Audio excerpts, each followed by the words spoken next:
Oke,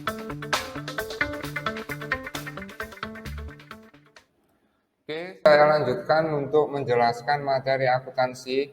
Terakhir kita sudah menyusun yang namanya laporan keuangan, ya, dan neracanya juga sudah balance. Sebelum saya melanjutkan ke jurnal penutup, apakah ada yang mau ditanyakan sebelumnya? Paham semuanya ya? Oke, good. Baik, saya lanjutkan. Untuk menjelaskan jurnal penutup atau bahasa Inggrisnya itu closing entries. Ya, ini tahap yang ketujuh atau nomor 7, soal nomor 7. Kemudian saya lanjutkan ke neraca saldo setelah penutup dan yang terakhir jurnal penyesuaian.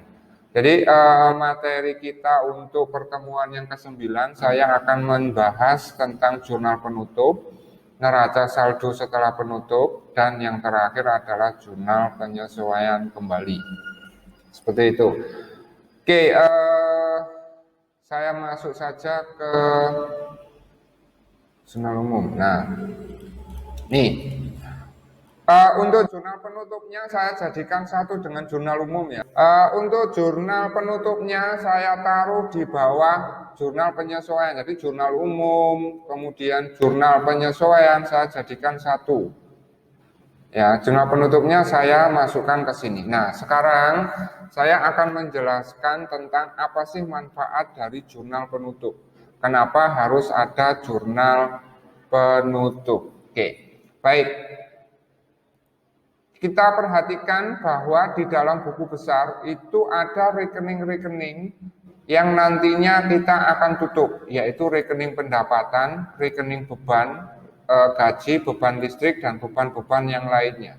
Jadi intinya jurnal penutup itu adalah jurnal yang digunakan untuk menutup pendapatan jasa dan menutup beban-beban.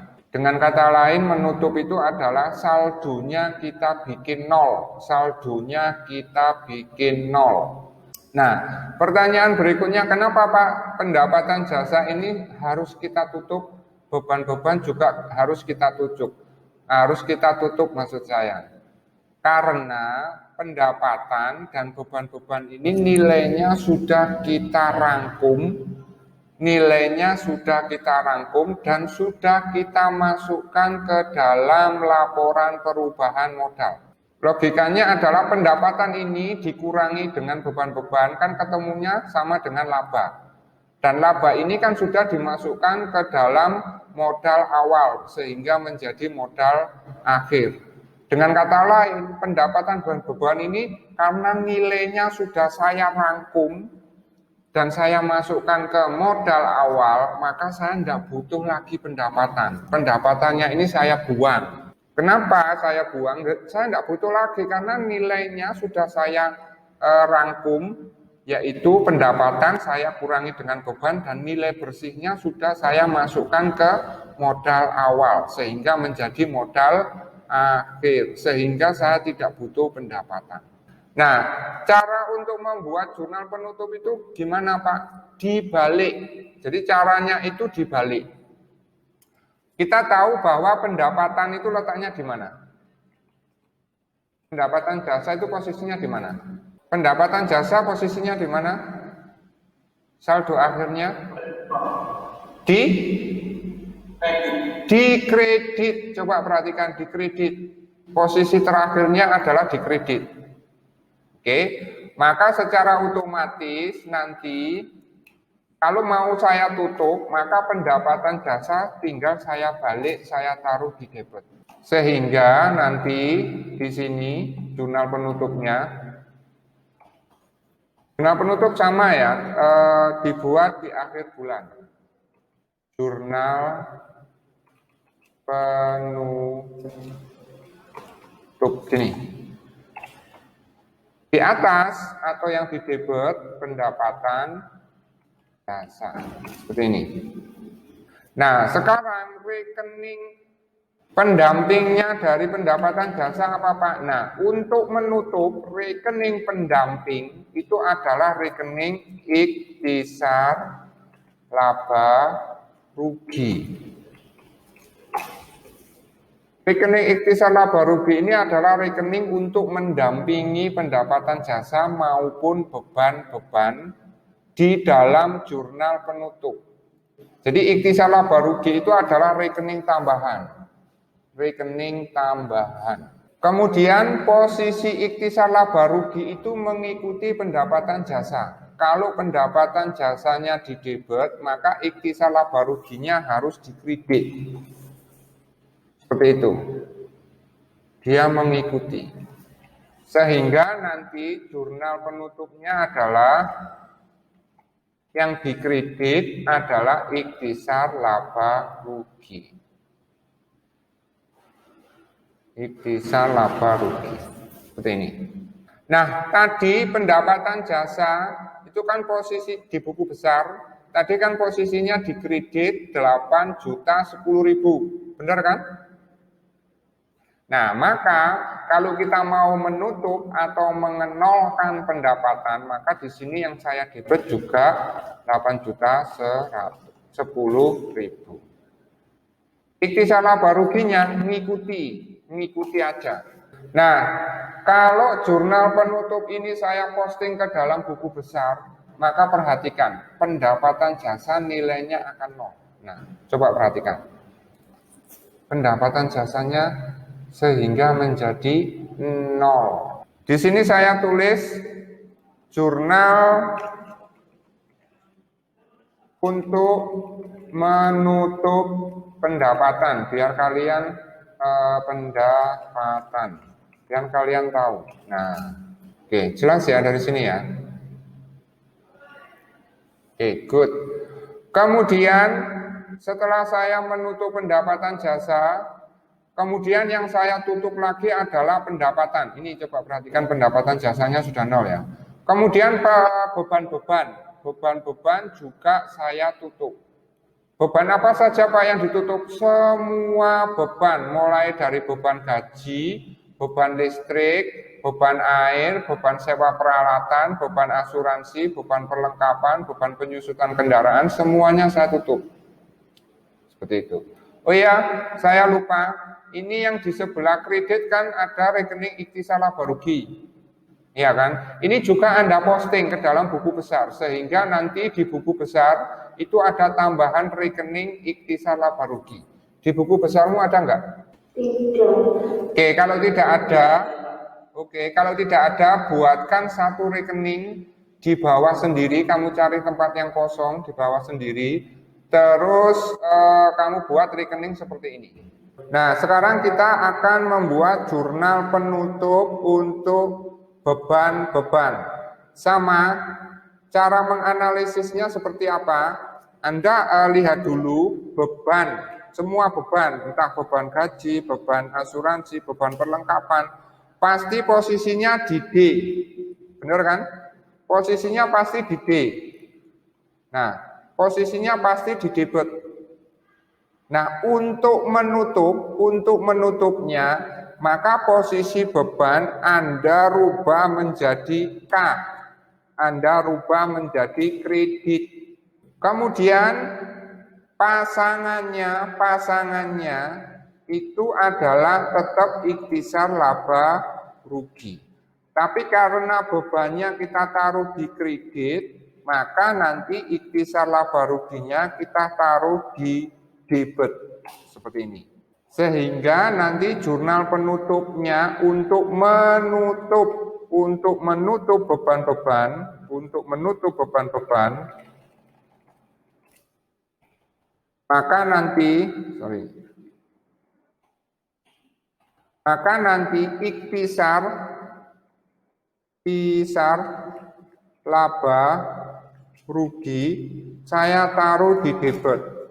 Kreditnya apa? Semua beban-beban. Kita mulai dari atas. Kita lihat beban-beban. Di sini ada beban gaji. Jumlahnya 1.250.000. Ini mau kita tutup. Posisinya kan di debit, sehingga bebannya harus saya kredit sebesar 1.260.000. Maka di sini beban gaji saya kredit 1.260.000. Gini. Kemudian beban listrik 80, beban air 40. Berarti di sini beban listrik 80.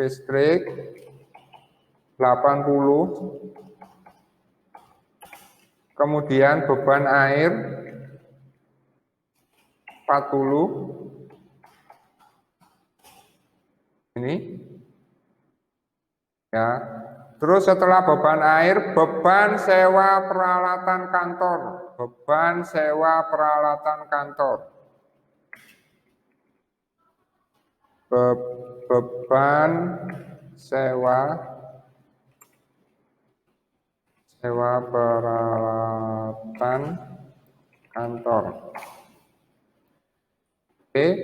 Beban sewa peralatan kantor adalah 750, maka saya masukkan sini 750. Terus setelah itu, setelah beban sewa, beban asuransi 1.200.000. Berarti di sini beban asuransi 1.200.000. Kemudian setelah beban asuransi, beban perlengkapan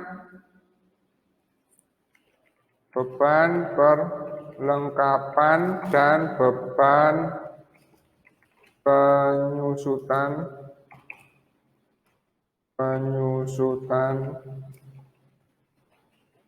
kendaraan.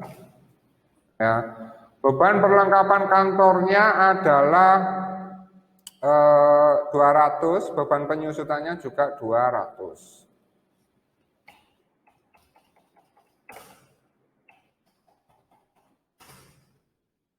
Oke.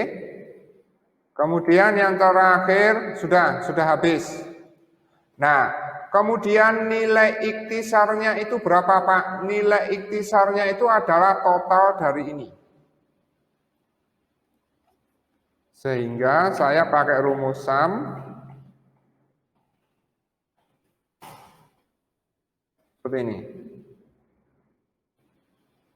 Oke, ini saya beri nama jurnal untuk menutup beban.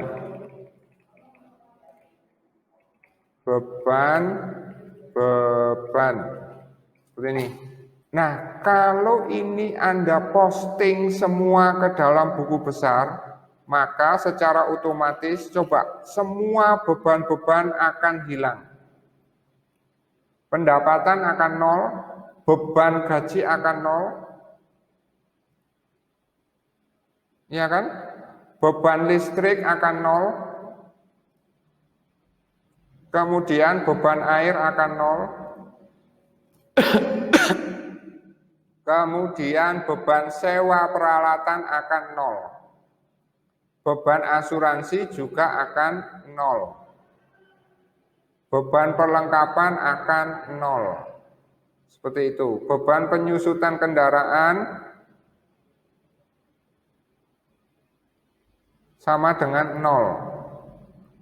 Nah, sedangkan ikhtisar laba ruginya di debit. Nah, ikhtisar laba rugi di debit 3730. Nih, ikhtisar laba ruginya di debit 3730. Sehingga saldonya menjadi 4.280.000. Nah, kenapa D sama K-nya kok enggak usah diisi? Karena logikanya di sini nol. Kalau misalnya di sini nol, kan kita enggak perlu posisi di D atau di K. Jadi kita kosongi saja. Karena nilainya sudah nol. Seperti itu. Ya, seperti itu jawabannya Alam ya. D, K tidak diisi berarti Pak untuk pendapatan dan beban. Tidak, karena mereka sudah nol. Berarti jurnal penutup itu maksudnya mengenolkan pendapatan dan beban. Kenapa harus dinolkan? Karena nilai pendapatan dan beban sudah saya rangkum dan nilainya sudah saya masukkan ke modal awal. Seperti itu. Nah, pertanyaan berikutnya, Pak, apakah sudah selesai untuk untuk membuat jurnal penutupnya? Belum. Kenapa belum? Ingat, rekening ikhtisar laba rugi itu adalah rekening sementara. Makanya rekening ikhtisar laba rugi tidak saya masukkan pada penjelasan tentang rekening di pertemuan yang ketiga. Maksudnya kenapa harus laba rugi? Namanya kenapa harus laba rugi? Begitu ya Baru Ulum maksudnya. Nah, kenapa rekeningnya diberi ikhtisar laba rugi? Ingat, ikhtisar itu adalah rangkuman. Kalau diterjemahkan secara umum atau secara bebas, ikhtisar itu artinya merangkum. Nah, merangkum apa? Merangkum laba rugi. Karena di laba rugi itu yang masuk adalah pendapatan dan beban-beban, gitu loh. Ya. Sehingga ikhtisar laba rugi itu maksudnya adalah mengikhtisarkan ini, merangkum ini, yaitu pendapatan dikurangi dengan beban-beban untuk dimasukkan ke dalam laporan perubahan modal atau ditambahkan ke dalam modal awal. Atau kalau kalian bingung, biar simple, ikhtisar laba rugi itu adalah rekening yang memang sudah ditetapkan oleh akuntansi.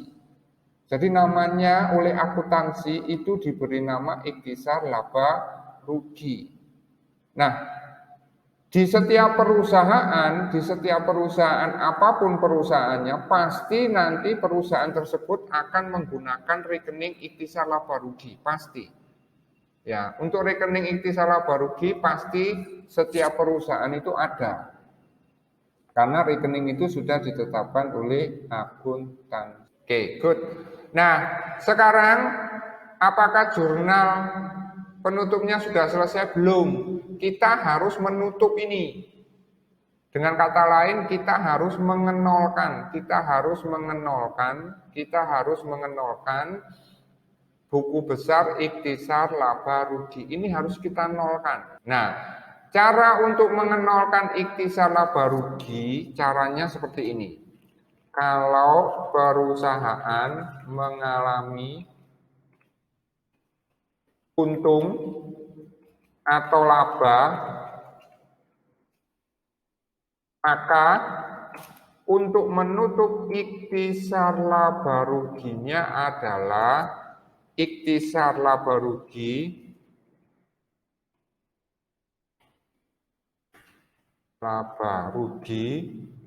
Anda taruh di debit, sedangkan di kreditnya adalah modal. Seperti ini. Ini sudah pakem dari akuntansi. Anda tinggal menghafalkan saja. Oke. Kalau perusahaannya mengalami untung, maka untuk menutup ikhtisar laba rugi, maka jurnal penutupnya seperti ini. Ini sudah pakem. Tapi kalau perusahaannya itu rugi,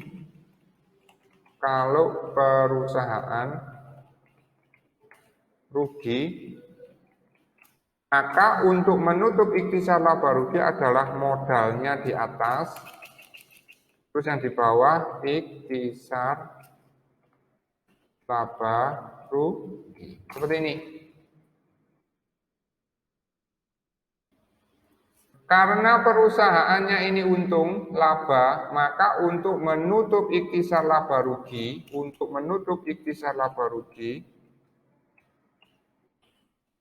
ya, maka jurnalnya adalah seperti ini.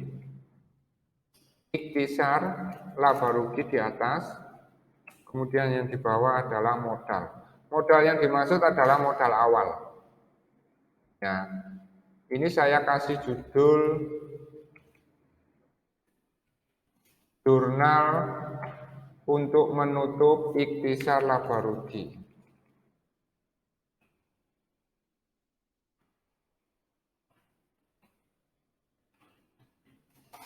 Ini. Nah, berapa Pak nilainya nominalnya? Nilai nominalnya berapa di sini? Coba kamu lihat. 4.280.000.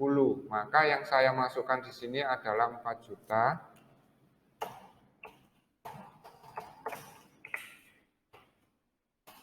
Seperti ini. Oke, paham?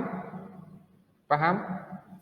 Sehingga kalau ini kita posting ke dalam buku besar, maka nanti ikhtisar laba rugimu itu menjadi 0, sedangkan labamu sedangkan modalmu akan bertambah 4.280.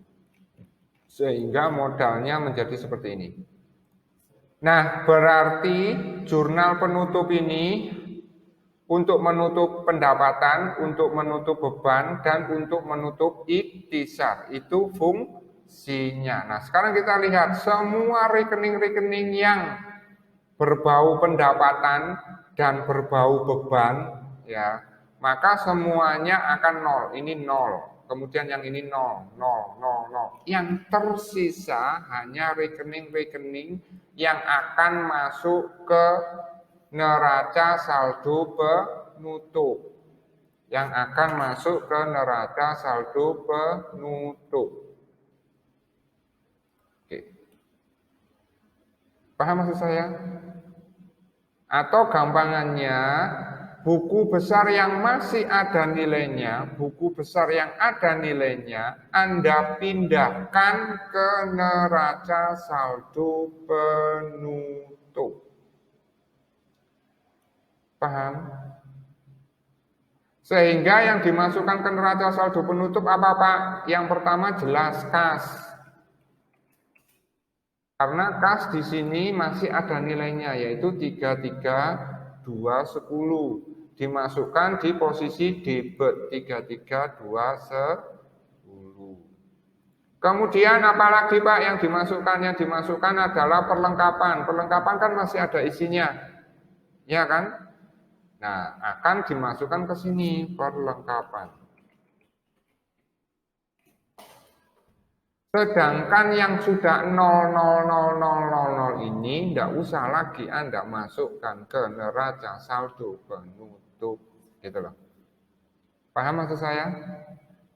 Oke, sekarang lengkapi buku besar Anda, ya. Kemudian dari buku besar yang masih ada angkanya ini, Anda masukkan ke neraca saldo penutup. Nah, kalau neraca saldo penutup Anda benar, maka nanti jumlah debit sama jumlah kredit harus sama, harus balance. Kalau nanti tidak balance, berarti ada yang salah. Oke, silakan Anda lengkapi buku besar Anda, ya, berdasarkan jurnal penutup ini. Kemudian setelah buku besar Anda lengkapi, kemudian angka-angka yang ada di buku besar yang masih ada nilainya, Anda masukkan ke neraca saldo penutup. Di mana nanti di neraca saldo penutup jumlah debit maupun jumlah kredit harus sama, seperti itu. Oke, paham? Oke, saya kasih waktu 10 menit. Biar cepat kita cocokkan. Nah, kalau punya saya tinggal memasukkan beberapa rekening. Perlengkapan tadi sudah, persekot asuransi, saya masukkan di sini persekot asuransi, enter. Kemudian setelah persekot asuransi, kendaraan, saya masukkan sini. Kemudian kendaraan masih ada nilainya. Akumulasi penyusutan kendaraan, nah K, ya. Akumulasi penyusutan kendaraan, oke. Copy, masukkan sini, paste. Akumulasi penyusutan kendaraan. Nah, kenapa di sini gini? Karena di kodenya ini akumulasi penyusutan kendaraan saya taruh di D, seharusnya sini K. Ini. Nah, sekarang berubah sini. Kemudian buku besar berikutnya hutang gaji. Nah, hutang gaji kan masih ada angkanya kan? Kamu masukkan ke sini. Hutang gaji. Bentar. Kemudian hutang gaji selesai, modal. Nah, modal kamu masukkan ke sini. Modal. Nah, kemudian setelah itu, nah wis, semuanya kan sudah habis semuanya atau hilang semuanya kan? Nah, hilang kan semuanya. Berarti nanti neraca saldo penutupnya adalah nilainya 58.540.000. Dari sini ada yang mau ditanyakan? Modalnya itu yang modal akhir. Ya, ya. Ketika kita melakukan posting ini, maka secara otomatis modal yang ada di buku besar itu nilainya akan sama dengan yang ada di modal akhir. Sekarang saya akan menjelaskan tentang jurnal penyesuaian kembali atau istilah lainnya itu adalah jurnal pembalik. Jadi jurnal penyesuaian kembali itu sama dengan jurnal pembalik. Ya. Oke, jelas? Nah, tujuan dari jurnal penyesuaian kembali atau jurnal pembalik itu adalah untuk mencatat atau membalik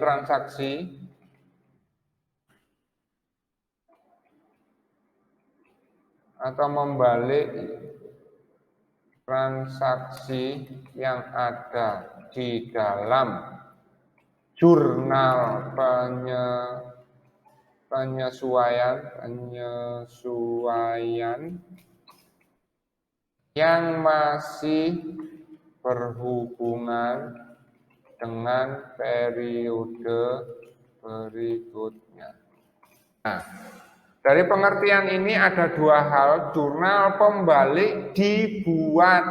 Ya, yang pertama dari pengertian itu jurnal pembalik dibuat dari jurnal penyesuaian. Dengan kata lain, untuk membuat jurnal pembalik, Anda harus melihat jurnal penyesuaian ini. Gitu loh maksud saya. Oke, paham ya? Nah, kemudian yang kedua yang harus Anda ingat-ingat, jurnal pembalik dibuat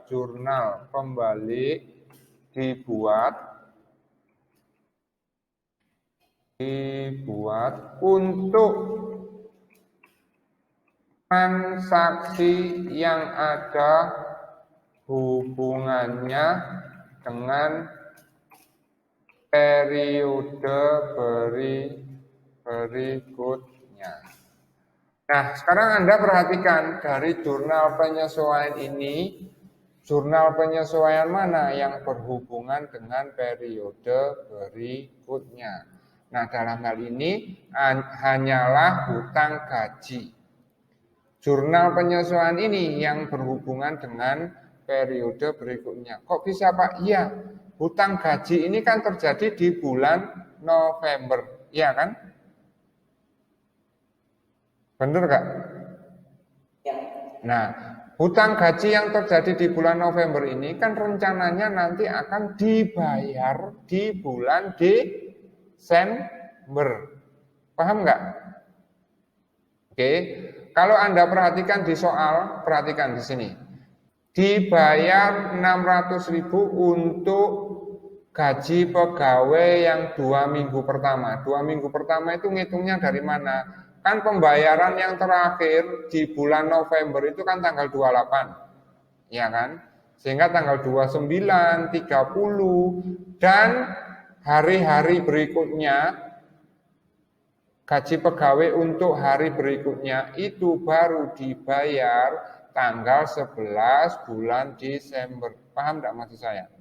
Logikanya gini, transaksi di bulan Desember ini nyambung dengan transaksi yang terjadi di bulan November. Nah, di bulan November itu Ibu Nona Novi itu terakhir kali bayar gaji karyawannya tanggal 28. Benar? Sehingga gaji untuk tanggal 29, tanggal 30, tanggal 1 Desember, tanggal 2 Desember, tanggal 3 Desember itu akan dibayar tanggal 11 Desember. Wes, dari sini paham nggak? Oke. Berarti pembayaran gaji tanggal 11 Desember ini kan juga melibatkan pembayaran gaji untuk 2 hari di bulan November. Karena di bulan November yang 2 hari kan belum digaji. Paham? Nah itu oleh Nona Novi akan dibayar sekaligus di bulan Desember tanggal 11. Oke, dari sini paham? Paham? Dengan demikian, dari beberapa jurnal penyesuaian ini yang masih berhubungan dengan periode berikutnya, yang ini, gitu loh. Karena ini, transaksi yang ini akan dilunasi tanggal 11 Desember. Berarti ini masih ngeling, masih berhubungan dengan bulan Desember atau bulan berikutnya. Kira-kira logikanya paham nggak Anda? Perwira paham. Yang lainnya? Oke, Krishna paham. Sip. Novel? Oke, paham. Berarti nanti yang dibuatkan jurnal penyesuaian kembali cuma ini toh. Nah kalau jurnal ini Pak, apakah berhubungan dengan bulan berikutnya? Enggak, ini kan untuk mengakui penyusutan bulan ini tok. Enggak ada hubungannya dengan bulan yang akan datang, bulan Desember. Iya kan? Berarti jurnal penyesuaian ini hanya berhubungan dengan penyusutan bulan November tok. Enggak ada hubungannya dengan bulan Desember. Berarti ini enggak dibuatkan jurnal penyesuaian kembali. Kemudian beban perlengkapan ini Pak, beban perlengkapan kan untuk mengakui pemakaian perlengkapan di bulan November tok, tidak ada hubungannya dengan bulan Desember. Berarti ini tidak diperlukan itu jurnal penyesuaian kembali. Nah, yang dibuatkan yang ini karena utang gaji ini masih ngeling dengan bulan Desember. Ngelingnya gimana Pak? Utang gaji ini loh nanti dibayar bulan Desember, nyambungnya dengan bulan Desember itu maksudnya seperti itu. Sehingga ini perlu dibuatkan jurnal penyesuaian kembali. Nah, caranya gimana Pak? Gampang, kalian tinggal membalik ini saja. Tinggal membalik posisi ini. Yaitu yang awalnya beban gaji di debit, kamu pindah ke kredit. Yang awalnya hutang gaji di kredit, kamu pindah ke debit. Cuman itu tok, berarti jurnal penyesuaian kembali, itu jurnalnya adalah yang atas, hutang gaji, yang bawah, beban gaji. Tinggal dibalik gitu saja. Nah, karena untuk membuat jurnal penyesuaian kembali itu tinggal membalik posisinya saja, yang awalnya debit menjadi kredit, yang awalnya kredit pindah menjadi debit. Maka jurnal penyesuaian kembali sering disebut juga jurnal pembalik, karena tinggal membalik saja. Itu maksudnya. Seperti ini, banyak yang paham semuanya. Berarti perintah untuk membuat untuk bulan November sudah kita kerjakan semuanya. Sudah kita kerjakan semuanya. Nah, kemudian setelah ini kita kerjakan semuanya, Anda disodori lagi dengan transaksi di perusahaan yang sama tapi untuk bulan Desember gitu loh. Tapi untuk bulan Desember. Oke. Nah, caranya mengerjakan gini. Kita di bulan November, akhir November sudah punya rekening-rekening ini. Nah, rekening yang ada di akhir bulan November akan menjadi saldo awal di bulan Desember. Ingat-ingat penjelasan saya. Saldo penutup atau neraca saldo penutup di akhir bulan November akan menjadi saldo awal di bulan Desember. Dengan kata lain, neraca saldo penutup yang ada di akhir bulan November ini akan ditumpui lagi, akan ditambah lagi dengan transaksi yang ada di bulan Desember. Jadi ini nanti akan ditumpui dengan transaksi-transaksi yang terjadi di bulan Desember. Dengan kata lain, ini menjadi saldo awal di bulan Desember. Oke, jelas ya? Nah, untuk keperluan itu saya akan mencontohkan seperti ini. Ya. Perhatikan, ini adalah akuntansi perusahaan jasa Nona Novi untuk bulan November, ya, bulan November.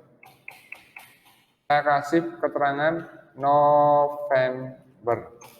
Oke. Nah, kemudian saya akan copy ini, ya. Nah, yang ini saya akan kasih judul untuk yang bulan Desember.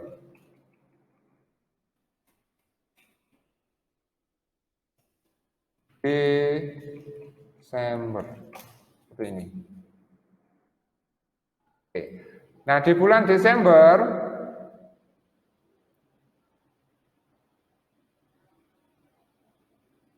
sebentar. Nah, untuk bulan Desember kan masih belum ada jurnal umum nih. Ininya semuanya saya hapus semuanya. Saya hapus semuanya. Jurnal penyesuaiannya di bulan Desember kan belum ada. Saya hapus semuanya. Jurnal penutupnya kan juga masih belum ada. Saya hapus semuanya. Oke, dengan demikian buku besarnya masih kosong semuanya. Oh, jurnal penutupnya apakah masih ada? Nah, ini masih belum dihapus. Nah, sehingga buku besarnya 0 lagi. Oke, paham? Dari sini anak-anak? Paham ya? Paham ya? Oke. Nah, kemudian saya tadi sudah bilang ke Anda bahwa neraca saldo penutup yang ada di bulan November akan menjadi saldo awal di bulan Desember. Sehingga ini saya copy, saya taruh di sini. Di saldo awal. Saya taruh di saldo awal. Nah, berarti ini saldo awal salon atau Nona Novi gitu aja. Nona Novi di awal bulan 12 Desember. Nah, ini kan. Demikian juga nanti saldo atau neraca saldo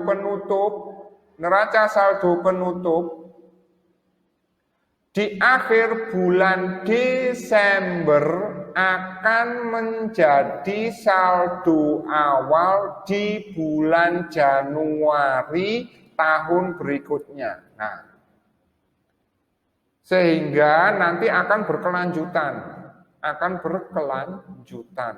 Jadi saldo akhir di bulan Desember atau neraca saldo penutup di bulan Desember 2009 akan menjadi saldo awal di bulan Januari tahun 2010 gitu loh. Begitu seterusnya. Kemudian neraca saldo penutup di akhir bulan Januari 2010 akan menjadi saldo awal di bulan Februari tahun 2010. Begitu seterusnya. Proses itu akan berhenti kalau perusahaannya itu tutup atau bangkrut. Seperti itu. Paham? Paham anak-anak? Oke. Nah, saya sudah punya yang namanya saldo awal. Ya. Ini saya hapus. Ya, ini saya hapus dulu. Semuanya saya hapus, neracanya pun juga saya hapus. Karena di bulan Desember kita masih belum punya yang namanya, nah ini juga saya hapus semuanya. Saya hapus, kemudian neraca lajurnya juga semuanya saya hapus. Ini saya hapus, biar bersih semuanya. NSD-nya semuanya saya hapus.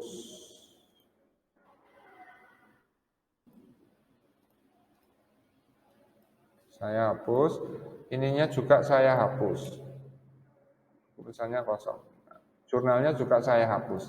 Saya cuman punya saldo awal di bulan Desember. Oke, paham anak-anak? Paham? Nah, kemudian di awal bulan Desember kita juga punya jurnal pembalik. Jurnal pembaliknya yang mana Pak? Yang ini tadi. Iya kan? Benar enggak? Oke, ini loh yang diambilkan dari sini. Sehingga jurnal pembaliknya ini juga Anda masukkan ke dalam jurnal pembalik di awal bulan Desember tahun 2009, yaitu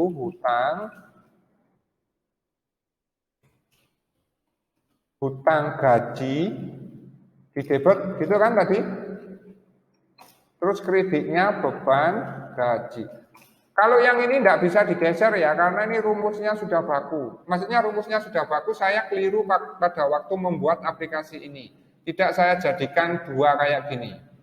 Kalau yang ini kan jadi dua, ini debit, ini kredit, ya kan? Nah, yang ini, yang saldo awal ini saya bikinnya keliru gitu loh. Sehingga saya biarkan aja seperti ini. Pokoknya yang di atas ini debit, kemudian yang di bawah sini kredit. Karena kalau ini saya geserkan, bebannya ini saya geserkan gini, supaya untuk mengetahui, kemudian saya enter, nah dia enggak mau, kodenya enggak mau di-tag. Paham maksud saya ya? Nah, yang beban gaji ini di bawah, seharusnya itu seperti ini jurnalnya. Yang hutang gaji di atas, yang beban gaji di bawah. Cuman karena saya salah membuat aplikasinya, ada kekurangan sedikit, sehingga kalau saya geser ke kanan, ininya jadi no. Sehingga ininya harus saya dempetkan gini.